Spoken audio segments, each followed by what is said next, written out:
So next up, we have a founder spotlight talk with Zach Dell. Zach is the co-founder and CEO of Base Power Company.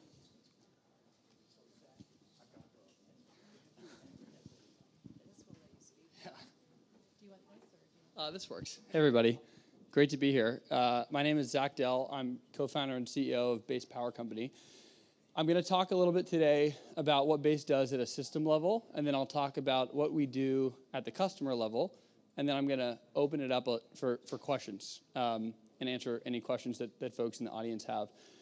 So the way to think about the problem that we're solving at a systems level is the grid is undersized for modern power demand, and it's really undersized for where power demand is going. And I see some heads nodding here. I feel like this is a room where I don't have to go into much detail on that part of the explanation. People understand that we're constrained broadly in our capacity to consume electricity.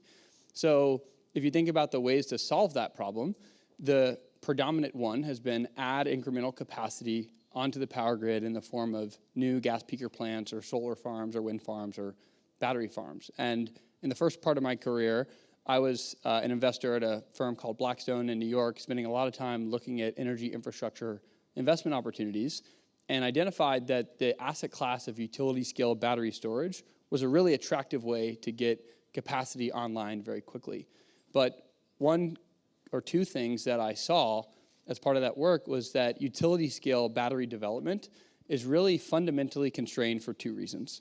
One is that interconnection capacity is limited, and so it takes too long to get utility-scale batteries grid connected. Everyone here, I'm sure, is familiar with the concept of the interconnection queue and what the constraints are, why it takes a long time to get through the interconnection queue. The other problem is transmission congestion, right? So where you actually need the power is these densely populated city centers, load centers, where you actually can't go put a shipping container of utility-scale batteries. And so you run into a bunch of problems with transmission, and these battery developers spend a bunch of time and money trying to determine where on the grid they're going to put these batteries. So the core insight of Base Power is we are a distributed energy technology developer. So we deploy battery storage where the grid already exists to circumvent that interconnection queue, co-located with the power load to circumvent that transmission connection. So we deploy batteries on residential homes today behind the meter. So we design, manufacture, install, own, and operate battery storage behind the meter. And that allows us to get batteries on the grid much faster and much more cost effectively than utility scale developers. So we launched the product in May of 2024. We've got almost 1,500 batteries deployed today, on the order of, yesterday we reached 40 megawatt hours deployed. So we're deploying on the order of 10 megawatt hours a month, and that number is going up really rapidly. So we've developed a system, a hardware system, a software system, a deployment operation system to get capacity, flexible capacity, onto the grid much faster and much more cost effectively than the utility scale developers. At the customer level, I imagine most people here have lived in Texas for quite some time. If you lived in Texas over the last decade, your power has gotten more expensive and less reliable, which is kind of crazy if you think about all the incredible things that have happened over the last decade. You used to not be able to stream a YouTube video on the highway, and now you can do it from an airplane, right? But at the same time, our power infrastructure has really struggled to keep up with the demand that we're seeing in Texas, but across the country. And so electricity has gotten more expensive and more unreliable. At Base, we are working to reverse that trend.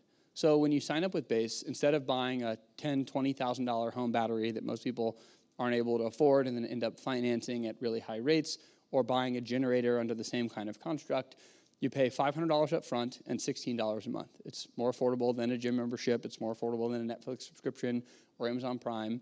And we're able to save you 10 to 20% a month on electricity. And the way we do that is we effectively make your home run on 4 a.m. power versus 6 p.m. power, right? We're using that battery to time shift electricity and pull your demand off the grid in times of high prices. And then when the grid goes down, you get that battery that's on site to back up your home. So the customer gets the benefit of lower electricity prices on a monthly basis, and then all the benefits of home backup without the high upfront cost. So at our core, we are a developer. We are an energy infrastructure company building the hardware, the software, the deployment operations to get batteries grid connected faster and more cost effectively than other alternatives. And for the customer, we're the solution to rising electricity costs and increased power outages. So we started the company about 2 years ago. We launched the product in May. We're about 100 people full-time. We're based here in Austin, about 10 minutes away on Riverside. We recently launched Houston as our most recent market. We started in North Austin, think like Georgetown, Pflugerville, Round Rock, Temple, Taylor, moved up to the DFW area and recently launched in Houston. And we're working with regulated utilities also, notably Bandera Electric, which we've announced a partnership with southwest of San Antonio, to deploy our technology in partnership with the regulated utilities. And we'll look to do the same with Austin Energy. We'll look to do the same with CPS and other munis and co-ops across the state. So at our core, we're an energy technology company working to build solutions for homeowners, but also for utilities to lower costs and decrease outages for the end consumer. I'll stop there, and I want to open it up. I know we only have a couple minutes to the group for questions.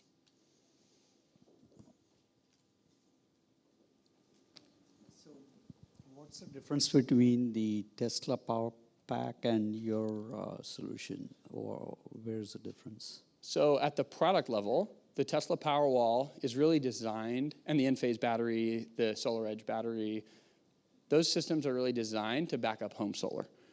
And they're designed to be sold, to support home solar, not even backup.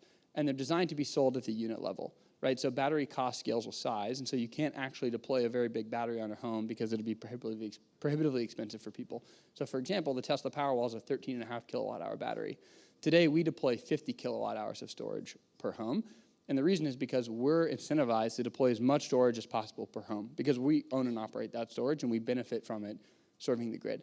So at the product level, it's a bigger battery, it's a bigger inverter, it's faster and more cost-effective to install based on the way that we design it. We really design the product as a grid asset. Tesla designs their product as a premium product.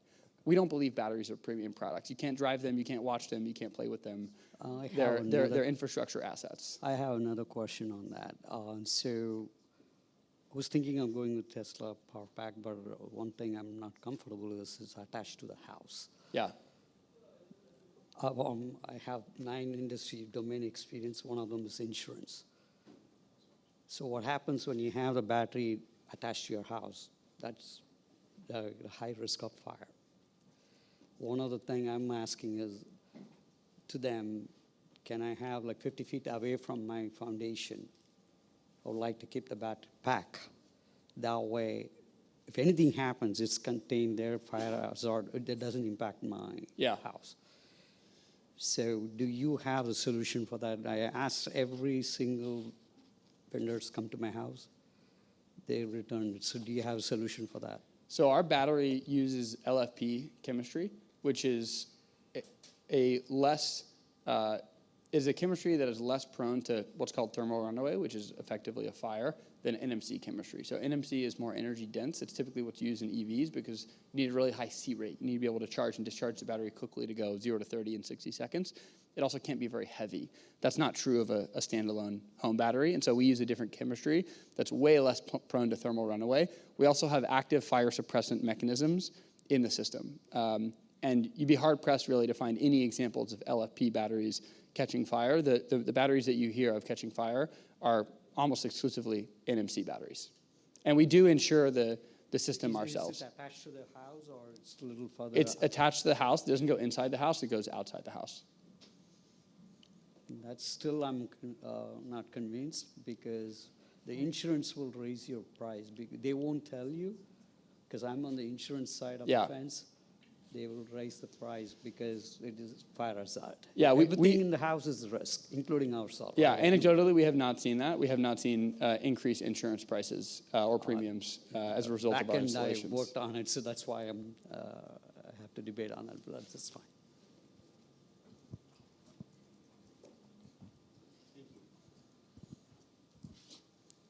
You mentioned you started in North Austin and gone to some other cities.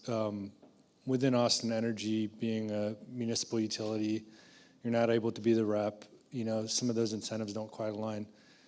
Do you have a plan to be available here and maybe in some other muni areas? Yeah, so that'll be driven by partnerships with the municipal utility. And the offering that we bring to them is affordable, fast, flexible capacity. So we can go to Austin Energy or CPS or Pedernales or Bluebonnet and say, you need 10, 50, 100 megawatts of capacity because you're seeing low growth in your territory. We can deploy that for a fraction of the cost and a multiple of the speed of other solutions. And that's really the pitch to them. It's flexible capacity as a service. And that's the business model that we've established with Bandera in southwest of San Antonio. We have another co-op that we're kind of in final contracting phases with across Texas. And I think you'll see us engage in more of these partnerships in Texas and outside of Texas to bring flexible capacity to these utilities.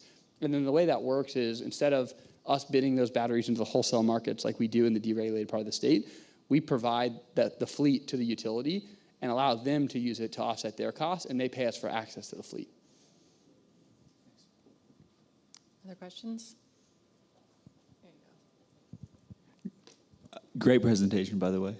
But and this is just coming from a business standpoint. What does your sales cycle look like? Are you going door to door like solar, or is it is there a wait list? What does that look like? So there's really two. There's direct and indirect. So on the indirect side, we have a partnership with Lennar, which is one of the largest publicly traded home builders in the country.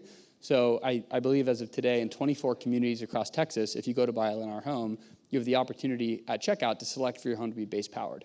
And then when you move in, on move-in day, you have our battery on your home or your electricity provider, and we're backing up your home and saving you money. On the direct side, it's classic direct-to-consumer, paid advertising, direct mail, community events, and honestly, a lot of our signups are coming from word of mouth. Energy is not something that not in this room, but it's not something that most people think about all the time. A lot of people who live in the deregulated part of the state don't even know that they're able to choose their provider. They've been with Reliant or TXU for 20 years. And so a lot of this is just an awareness problem of telling people, hey, there's a better solution out there. We can save you money. We can keep your home up and running when the grid goes down. And we find that about half of our customers on the direct side are coming through word of mouth and referrals. And we do have a wait list. It's about 15,000 people long in Texas today. Now, a lot of those people live here in Austin. They live in San Antonio. They live in a part of the state where we can't yet serve. But like I said, we're doing about, I don't know if I mentioned, but we're doing about 20 installs a day, up from 10 just 2-3 months ago. And so we're quickly ramping our install rate to go serve that wait list. Thanks. Hi, thanks for being here.